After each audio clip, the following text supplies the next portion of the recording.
আজকে anniversary special কি রান্না করেছো মা রাত্রেবেলা? রান্না তো অনেক কিছু করেছি। আজকে ভেজ কিছুই রান্না করি, হঠাৎ করে প্ল্যান করেছো তোমরা, আমি কি রান্না করবো? আজকে আমাদের ভেজ, সেজন্য হচ্ছে এখানে এখানে কিছুই নেই, এখানে কড়াইশুঁটির কচুরি, তেল বসানো, বাকিটা দেখাচ্ছি। চলুন, ওদিকে কড়াইশুঁটির কচুরি ভাজা চলছে, গরম গরম ভাজা হবে আর ডিরেক্ট একদম পাতে চলে আসবে। আচ্ছা, তার সাথে সঙ্গী সাথী কী ছিল সেগুলো একটু বলে দিই।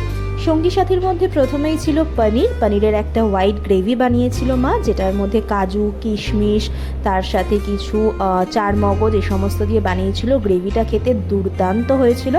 তার সাথে কড়াইশুঁটি আর আলু দিয়ে নিরামিষ একটা আলুর দম আর সিমুইয়ের পায়েস। বাই দ্য ওয়ে, বলে রাখি আজকের এই যে মেনুটা দেখছেন সবটাই কিন্তু আজকে মায়ের জামাইয়ের আবদারে।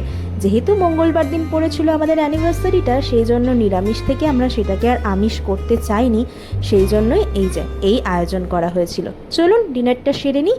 ও, ভিডিওটা কেমন লাগলো আর স্পেশালি মেনুটা অবশ্যই কমেন্টে জানাবেন। আজকের জন্য টাটা, দেখা হচ্ছে খুব তাড়াতাড়ি।